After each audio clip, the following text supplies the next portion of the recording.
A woman named Greta Evans travels to the United Kingdom after being hired as a nanny by a rich family.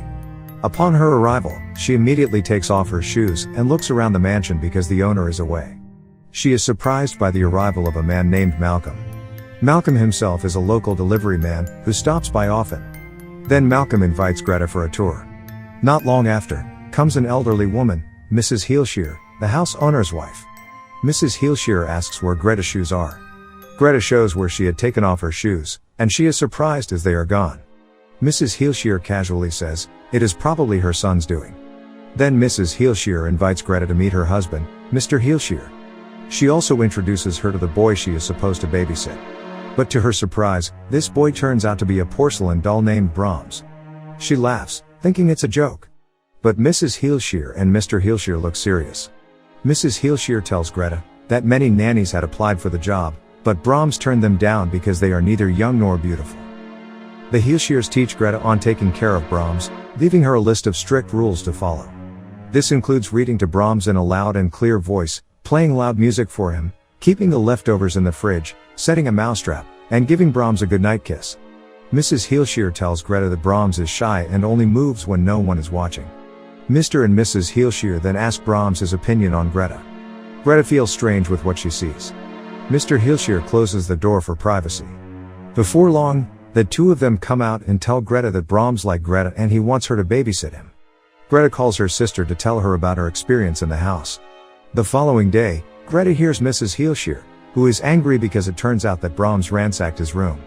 Then, Mr. Heelshire comes, saying that they are going on vacation, leaving Greta alone with Brahms. Mr. Heelshire shows some of Greta's schedules for the next few days. After they leave, Greta begins to ignore the rules, leaving Brahms alone. Greta wakes up hearing strange noises in the middle of the night, and Greta immediately looks for the source of that strange noise. While in front of a painting,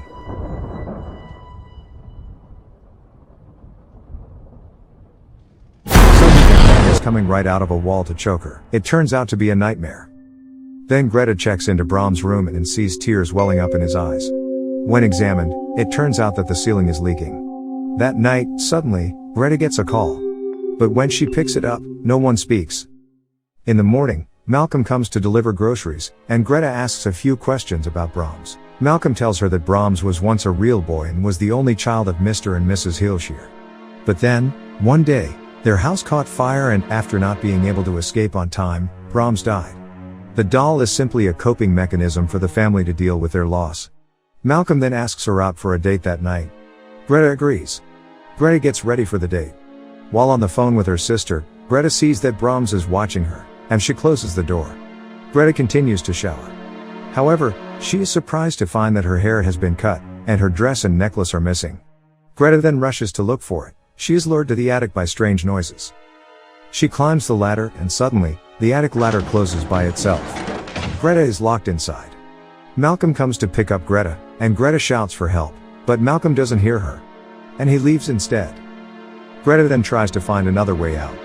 Then suddenly, a huge shadow appears in front of her face, shocking her. And she faints.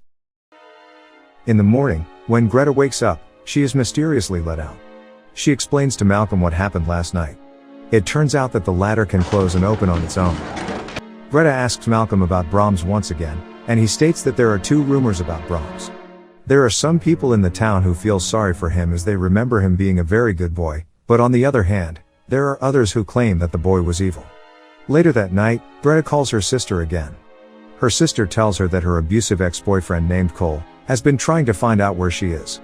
Greta hates Cole very much. Greta suffered a miscarriage after being beaten by Cole. Greta then gets ready for bed and brushes her teeth. Just as she finishes brushing her teeth, she hears a strange noise from Brahms' room. She approaches. And Brahms' room is seen very messy with a lot of papers scattered. She straightened Brahms' head which is tilted, and suddenly the head moves by itself, but it is just another nightmare. The next day, Greta goes to Brahms' room and sees that Brahms has changed his position. He sits with her schedule beside him as if he is asking Greta to obey and do everything as scheduled. Greta, who is shocked, immediately runs to her room and tries to call her sister. Suddenly the phone rings. As Greta answers the phone, a child's voice is heard telling Greta to follow the rules. Follow the rules. Then a shadow appears under the door, and a child's voice is heard. Greta now realizes that the doll holds far more secrets than she had initially imagined. The doll is alive. Greta then opens the door and sees a tray of food filled with sandwiches that Brahms has given her. At that time, Greta has mixed feelings. It turns out that Brahms doesn't want to hurt her, he just wants her attention. She then calls Malcolm and tells him about it, but Malcolm doesn't take her seriously. A scene later reveals Mrs. and Mr. Heelshire writing a letter to Brahms which states, "We cannot bear to live with what you have become. The girl is yours now." After writing this letter, both Mr. and Mrs. Heelshire stuff their coats with rocks and commit suicide. Greta, who now realizes that Brahms is only the spirit of an innocent young boy who wants to be cared for, is then starting to be nice to Brahms and do the things entrusted to her. The following day, Malcolm comes with a letter from Mrs. Heelshire and Mr. Heelshire. He also asks Greta out for a walk that evening. However, Greta now feels responsible for Brahms and refuses Malcolm's invitation. Disappointed, Malcolm leaves. Greta is then surprised by Brahms, who can move places by himself. The following day, Greta asks Malcolm to come, to show that Brahms is actually alive. At first, she fails to prove it because the doll only moves when no one is watching. So she then leaves the doll alone and it moves. Eventually, Malcolm believes her. That night, Malcolm stays with Greta. The two are spending their time together. But their activity is stopped by Brahms, who is possibly jealous. Then the two of them have a conversation in the kitchen. Malcolm realizes that Greta is getting attached to him. He warns her by disclosing a more detailed story surrounding Brahms' death. According to what he knows, when he was a child, Brahms used to play with another girl of his age named Emily Cribbs. On Brahms' 8th birthday, Emily went to play with Brahms in the Heelshire mansion and never returned. Her body was later discovered in the woods with her skull crushed. When the cops arrived at the mansion to question the young boy, it was already burning down and Brahms was later found dead. With this, Malcolm concludes that Brahms' spirit, which resides in the doll, could possibly be evil. In the morning, Greta's abusive ex-boyfriend, Cole, shows up at the mansion intending to force Greta back home. For Greta's safety, Malcolm stays nearby. At night, Greta asks the doll for help. Cole wakes up and sees a message written in blood telling him to leave. Believing it was done by either Greta or Malcolm, he becomes furious. Realizing that Brahms did it using rat blood, she tries explaining it to him, but he refuses to believe her. Eventually, Malcolm ends up joining them and he too tries to convince Cole that there's a lot more to the doll than meets the eye. Cole gets a fit of anger and he smashes the doll to pieces. This is when the lights in the house start to flicker. The house begins to shake and they hear noises behind the walls. Cole tries to figure out where the noise is coming from. Then, suddenly, the mirror explodes. Cole falls behind. From a hole behind it, emerges a man who turns out to be the real now adult Brahms wearing a porcelain mask identical to the doll's face. Brahms beats Cole and kills him. Malcolm and Greta are frightened and run for safety. Greta and Malcolm discover Brahms' room. There, they find a doll made from Greta's missing dress, hair, and jewelry sits in Brahms' bed. From that room, Brahms has been watching Greta all this time. Greta also finds the goodbye letter from the Heelshires, revealing their plan of leaving Greta behind as a mate for Brahms. Then Brahms finds them. Brahms knocks out Malcolm, threatening to kill him if Greta leaves. Greta is able to escape the house but returns to save Malcolm. Arming herself with a screwdriver, she invokes the rules and forces Brahms to bed. He asks for a goodnight kiss. When he tries to kiss her, she stabs him. Brahms tries to choke her but she pushes the weapon in deeper and he collapses. Greta rescues Malcolm and they escape the house.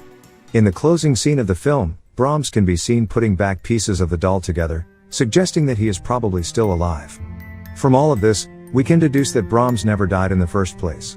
He was always a twisted little kid and he ended up murdering Emily Cribbs on his 8th birthday. To save him from the world, his parents burned their own house and faked his death, and hid him in the walls of their grand mansion. It also reflects on why Mr. and Mrs. Heelshire committed suicide. Eventually, their guilt outweighed their love for their child and they decided to end their own suffering. Also, there are several hints dropped throughout the runtime of the film that lead up to its big reveal. In the beginning of the movie, when Mrs. Heelshire tells Greta about the rules of the house, she makes it clear that Brahms likes his music loud. This suggests that since Brahms lives in the walls, music or anything that is being read out to him should be loud enough to be audible through the walls. The Heelshires also seem to be very particular about keeping their house vermin-free. They emphasize on how she's expected to keep the mouse traps clean so that none of the mice enter the walls of the house. Mrs. Heelshire also tells her that they save all of their uneaten food and it is pretty obvious that all of this food goes to Brahms. Mrs. Heelshire tells Greta that Brahms is shy and only moves when no one is watching. This shows that the doll was never actually moving on its own but was being moved by the real Brahms who lives in the walls. That's my explanation for the movie The Boy.